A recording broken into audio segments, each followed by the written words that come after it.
Now in this part of the video, we are going to see how to find the moment of a force about a point.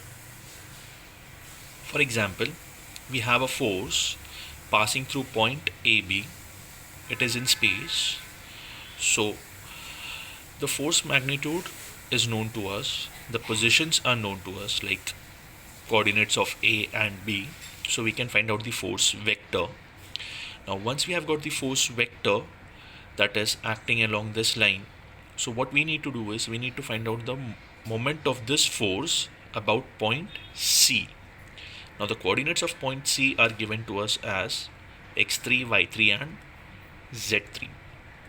So to find out the moment of a force, what we do is we take the cross product of, now what I have written over here is moment of force AB about point C. That is nothing but the cross product of the position vector and the force vector. Now the position vector is very important. To find out the position vector, we can take the coordinates of point C and A, or C and B. So you can take any point along this line of action to find out the moment about C. So if you know the coordinates of this line, any point over here in between, so you can take that point as well. It's not necessary that you have to take only A or only B. You can take either A, either B, or any point along this line of action. Now, how to find out the position vector? It's very similar to the unit vector. What we do in this case, we have we are taking moment about C, and I'm taking the point A. So in that case, the coordinate for C is x3, y3 and z3, whereas for point A, it is x1, y1 and z1. So in that case, the position vector will be x1 minus x3 I cap plus y1 minus y3 j cap plus z1 minus z3 k cap. If you want to find out the position vector along CB, so that will be x2 minus x3 I cap, y2 minus y3 j cap and z2 minus z3 k cap. Once you get these position vectors, you can use any one of these two to find out the moment vector. Now, to do the cross product, what I'm doing is I'm finding out the determinant ijk. I've written over here for position vector along CA. So that is the reason it is x1 minus x3, y1 minus y3 and z1 minus z3. Always remember this. You are taking moment about point C, so that alphabet comes first, and the point that you're taking on the line of action of the force, that is the second alphabet. So it is CA, and when you're doing the position vector, we do the coordinates of A minus C. So that is the reason it is x1 minus x3. Over here it is x2 minus x3 and not the other way around, x3 minus x2 or x3 minus x1. We are not supposed to do that. Now, once you have got these values over here, we know the force magnitude along x, y and z, that is fx, fy and fz. Now, how do we know this fx, fy and fz? Because we already have calculated the force vector, and force vector we know we get it like this, what I have shown you earlier. The force vector is by doing the cross product of the force magnitude and the unit vector, we get fx, fy and fz. So this is how we find out the moment of the force about a point. Now I'll take one simple example for this. A force P1, magnitude is 10 newtons, is acting along AB, where the coordinates of A and B are given to us. Another force P2, 5 Newton in magnitude, is acting along BC, where C has the coordinates which is given to us over here. Now what we need to do is we need to determine the resultant of the two forces P1 and P2 in the vectorial form, and also find out the moment of the resultant force about point D. Now, I've drawn a diagram over here. I have the force P1 acting from A to B. You can see the direction. It is acting from A to B.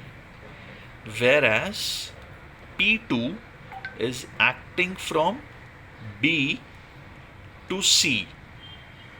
Check the direction over here. It is acting from B to C. The coordinates of A is known, coordinates of B is also known, and coordinates of C is also known to us.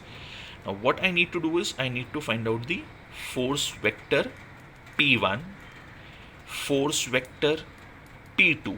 Once I get the two force vectors, I can find out the resultant of these two forces. That is shown over here. I'll show you the calculations, but this is the resultant vector that I'm having. Now what I need to do is I need to find out the moment of this resultant vector about point D. Okay, so for that I need the position vector R dB. Now how am I doing this?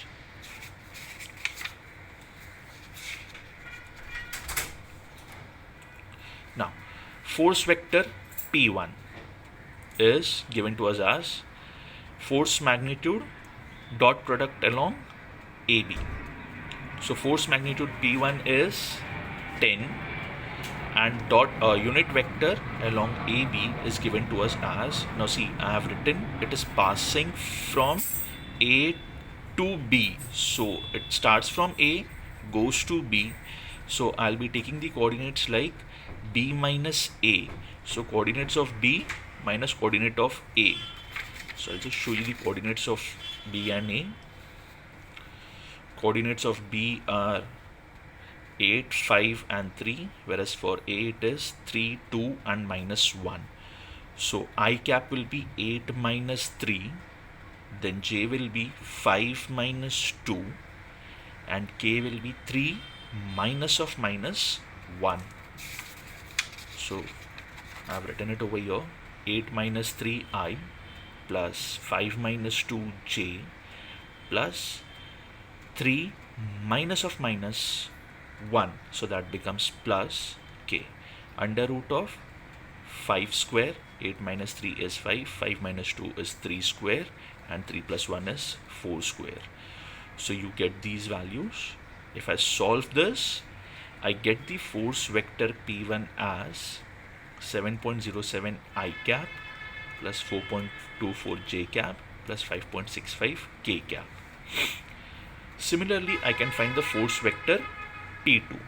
Magnitude is known to us and unit vector along BC. I know the coordinates of B, I know the coordinates of C. I can do the calculation and find out the force vector along, the force vector of P2. Once I get P1 and P2, I can find out the resultant. All I need to do is add these two force vectors. So I cap components will be added up, J components will be added up, and the K components will be added up to find out the resultant. So I'll just show you. It will be like 7.07 plus, within brackets you have this term as minus 3.53. So 7 minus 3.53, this is 7.07 I cap and this is minus 3.53 I cap. So that is P1 plus P2. So I terms I'll add it up, J terms I'll add it up, and the K terms I'll add it up. So it is the algebraic sum of these two force vectors. I get the resultant vector. Now I need to find out the position vector dB.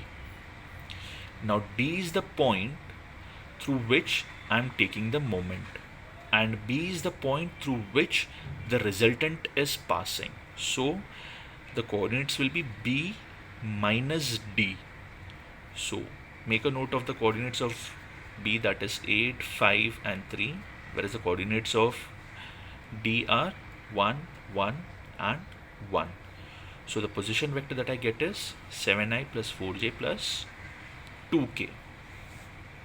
Now to find out the moment of the resultant about point D. So that is nothing but position vector dB cross product with the resultant. So that is ijk. I have the position vector components over here, 7, 4 and 2, that is this 7, 4 and 2. Then the resultant force components Rx, Ry and Rz. So Rx is 3.54, Ry is 6.36 and Rz is 2.83. Once you solve this determinant, you get the moment vector like this. So this is the final answer. If you have any doubts, you can post the comments. Thank you.